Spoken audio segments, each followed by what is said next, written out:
Et si je vous disais d'aller faire un tour à Maaloth, non pas pour vous promener, quoique, mais pour y vivre. Vous qui êtes peut-être en train de préparer votre alia, qui vous cherchez une ville d'intégration complète, en immersion, eh bien c'est peut-être l'endroit qu'il vous faut. Pour en parler, une habitante de cette belle ville, Florence Toiti-Waxstock, c'est maintenant.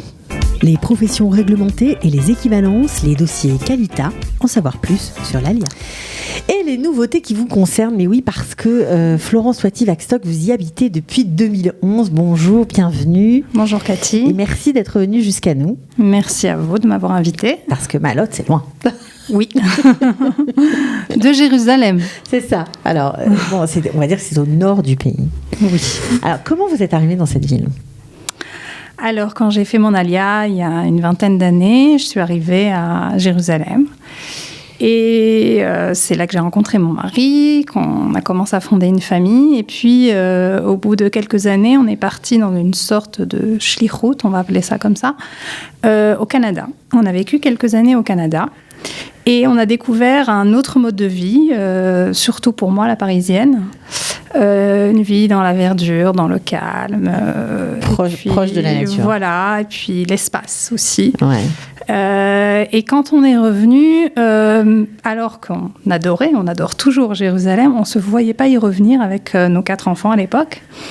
Et on a cherché autre chose. Voilà, on ne se voyait pas les mettre, surtout qu'ils n'avaient plus tellement l'habitude. Et donc, on a cherché autre chose. Et puis, on s'est dit, vu que de toute façon, on recommence en Israël, alors autant essayer autre chose. Voilà, de toute façon, on doit repartir. Alors, autant faire l'effort de repartir ailleurs, une autre vie. Et donc, on a choisi le Galil parce qu'on aime la verdure, parce qu'on aime le climat. Et bon, ça nous a pris un an pour trouver Maaloth. On était d'abord à Carmiel, on a essayé d'explorer un peu. Et puis, on est arrivé donc à Maaloth. Dans ce petit écrin de verdure, on va dire ça comme ça. Alors, c'est Maaloth, mais c'est Maaloth Tarshicha parce que, en fait, ce sont deux villes, deux petits villages qui se sont unifiés pour en faire non pas un village, mais une ville aujourd'hui, une ville 17 000 habitants, ça commence à prendre 21 000, 21 000, pardon, ça commence à prendre de l'ampleur. Oui. Alors, comment on vit là-bas ? Est-ce que c'est vraiment agréable ? Est-ce que c'est pour tout le monde ? Est-ce que des gens de France qui connaissent Paris ou des grandes villes comme Marseille, Lyon, Bordeaux, est-ce qu'ils peuvent s'intégrer là-bas, dans cette ville ? Alors, d'abord, est-ce que c'est agréable ? Tout dépend pour qui et ce qu'on y cherche. On y cherche, d'accord. Voilà. Donc, j'ai commencé par répondre comme ça. Je pense que pour les familles, c'est une vie qui est très agréable. C'est une qualité de vie, un rythme de vie, surtout quand on arrive en Israël et qu'on est un peu choqué par la vitesse à laquelle les choses vont. Et la nervosité aussi, et la tension qu'il peut y avoir parfois dans la société israélienne. Là, c'est beaucoup plus calme. Les gens sont très chaleureux, très tranquilles. Et puis, on a parlé de nature et de verdure. C'est un cadre qui est très, très beau. On voit des photos d'ailleurs à l'écran. Franchement, ça donne envie. Ouais. Un joli lac qui est central dans la ville ? Non, il n'est pas central parce que Maaloth, c'est sur une montagne. Donc, le centre, c'est le sommet de la montagne. Donc, c'est plutôt au pied de la montagne. Voilà, okay. Mais par exemple, de chez moi, c'est 10 minutes à pied. Donc il y a ce lac et puis la vue, les montagnes, la réserve naturelle tout autour du Nahal Gziv. Pour ceux qui ne connaissent pas, juste un petit mot sur le Nahal Gziv. Un Nahal Gziv, c'est un très très beau Nahal, donc une très très belle petite, pas si petite pour Israël, mais rivière. Où il y a de l'eau toute l'année, on peut se promener, patauger, se baigner quand on veut, comme on veut, dans la verdure. Parfois, on rencontre des espèces de, comment on appelle ça, un petit daim qui se balade. Voilà. Donc, donc, les gens qui cherchent autre chose que la ville et une vie plus tranquille. En même temps, on a tous les services. On n'est pas un ishuv. On a tous les services sur place. Une offre éducative pour à peu près tout le monde. Mamlarti Dati, Haredi. mais aussi tout ce qu'il faut au niveau service de santé, commerce, il y a tout sur place. Alors, est-ce que la particularité de cette ville vient aussi de son histoire? Parce qu'on a parlé de Tarshiha, mais on n'a pas expliqué ce que c'était. C'était un petit village arabe qui était à côté de Maalot. Est-ce que cette espèce de bien vivre, de bon vivre ensemble, c'est aussi une fonction de son histoire? De son histoire et de la région même, je dirais. C'est une petite, quand je dis région, c'est peut-être un peu large, mais une aire géographique dans laquelle on trouve vraiment de tout. Il y a 4 religions autour de nous qui se côtoient en permanence. Il y a évidemment des juifs, il y a des chrétiens, il y a des musulmans, une très forte présence chrétienne autour de Maalot, donc, dont Tarshiha. Il y a beaucoup de druzes qui viennent tout faire chez nous à Maalot. Vous m'avez dit en préparant l'émission que non seulement il y a une continuité territoriale depuis peu, parce que Maalot a grandi, mais il y a aussi un maire juif et un adjoint au maire qui n'est pas juif, qui est musulman. Voilà, alors l'histoire, c'est comme vous avez dit, qu'il y avait cette espèce de Yishuv Maalot. Il y avait ce village arabe qui a majorité chrétienne, on va dire encore un peu aujourd'hui, et ils se sont unis pour former une municipalité. Et donc, depuis toujours, pour avoir plus de force, plus de services. Parce que quand on est une ville, on a plus de services et on peut obtenir plus de choses. Donc, effectivement, aujourd'hui, voilà, on forme une ville. À la base, comme vous avez dit, il n'y avait pas une continuité territoriale entre les deux, mais ils sont très, très proches. Aujourd'hui, la ville de Maalot s'est agrandie, donc c'est étendu. Donc, c'est le cas. Mais de toute façon, les uns et les autres vont tout le temps les uns chez les autres.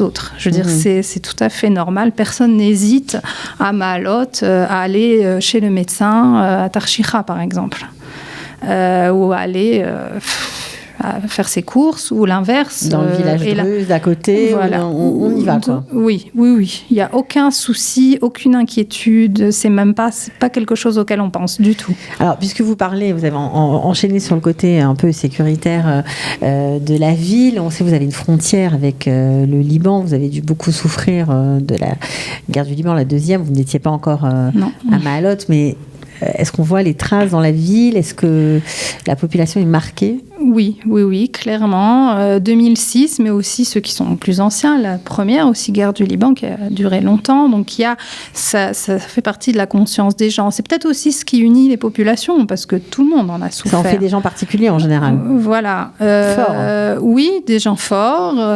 Et puis, il y a un côté aussi fataliste. Ce qui arrivera. Mais en même temps, voilà, on sait que c'est là. Il y a toujours une menace. Mais comme on disait tout à l'heure, c'est propre à Israël. Ouais. Alors, vous parliez de l'éducation. On peut suivre une scolarité tout à fait épanouie à Maalot, quelle que soit sa tendance. Il y en a pour tous les goûts. Oui. Qu'est-ce qui se passe après, quand on grandit, quand on doit aller soit en yeshiva, soit en lycée, soit en Ulpena? Est-ce qu'on peut continuer d'étudier à Maalot?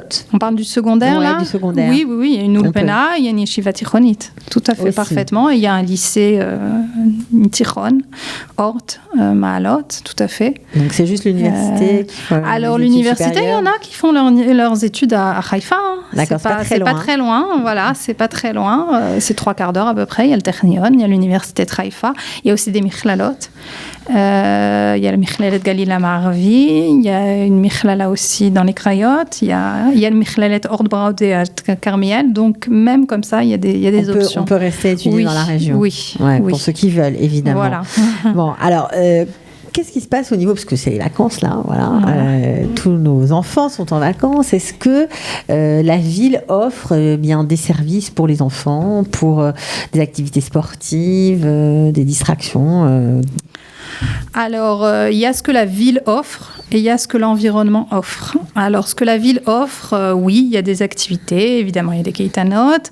Et puis surtout, on voit là quelques photos de la base de loisirs du lac Montfort, qui est donc en partie, à moitié, dans le territoire de Maalot et puis dans le territoire on va revoir de l'agglomération à côté. En bas, voilà, c'est vraiment très beau.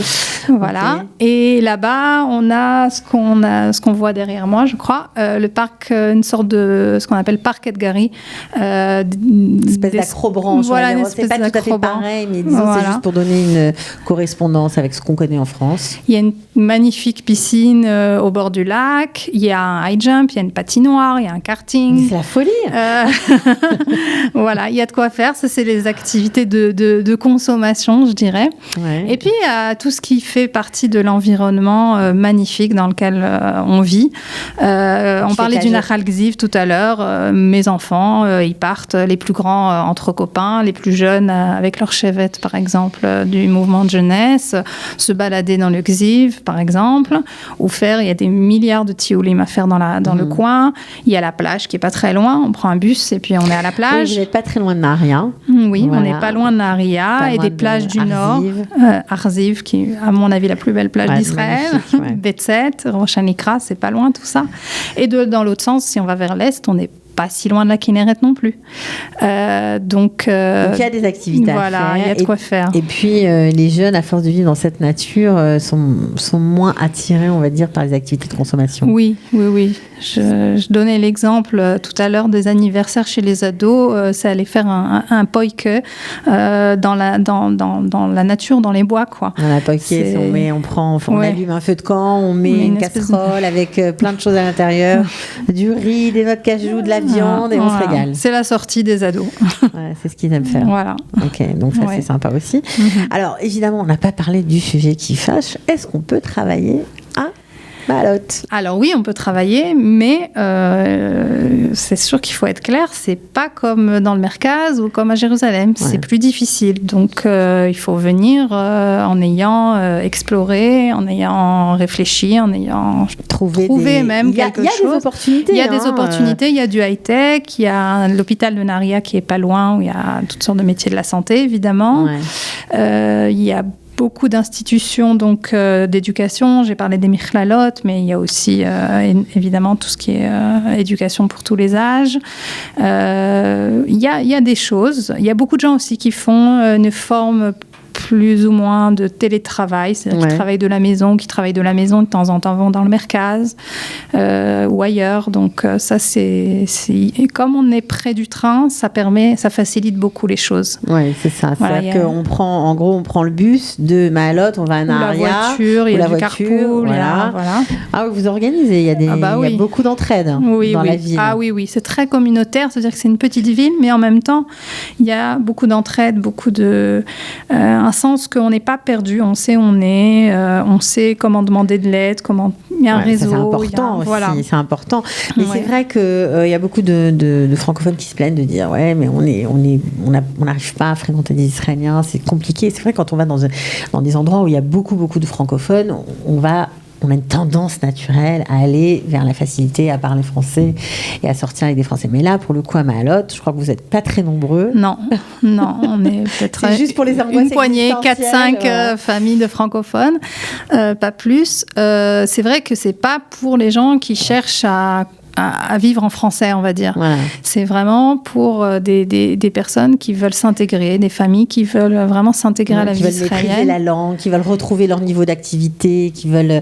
Voilà, c'est un tremplin, ça peut être un tremplin, c'est pas pour la vie non plus. Oui, tout à fait, ça peut être pour une période de la vie, ça peut être... Puis on peut tomber amoureux. Et rester... C'est possible aussi. Bien sûr. Alors, puisqu'on parle d'intégration, j'imagine que la mairie a un département intégration. Oui, il y a un département intégration qui aide toutes sortes d'olim, en majorité, comme souvent en Israël, de pays russophones, mais il y a aussi des familles américaines. Et puis, de temps en temps, une famille française qui vient.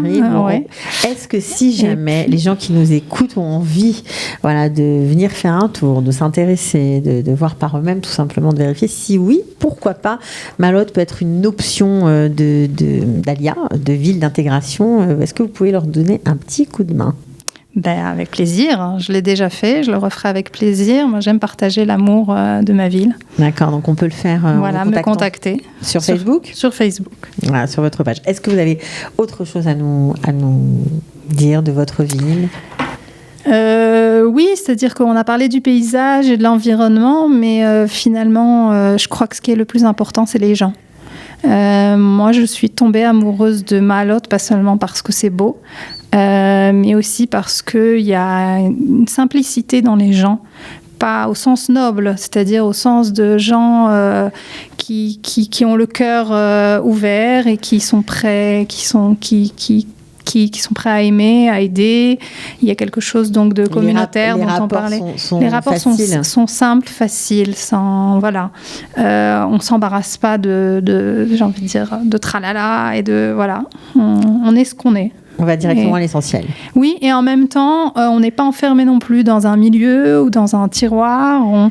Il y a une diversité aussi qui fait que, et c'est comme c'est une petite ville, une diversité dans une petite ville, on connaît de tout, on connaît tout le monde, et puis c'est très bien comme ça, quoi. Voilà. On apprend à connaître l'autre. On n'a pas parlé de la vie culturelle, mais j'imagine qu'il y en a une. Après tout, vous nous avez dit qu'il y a énormément d'infrastructures sportives, etc. Donc pour la culture, ça doit être pareil. Oui, un Eichal Tarbut avec une offre de théâtre, de musique, de cinéma, avec des soirées cinémathèques au Eichal Tarbut, oui.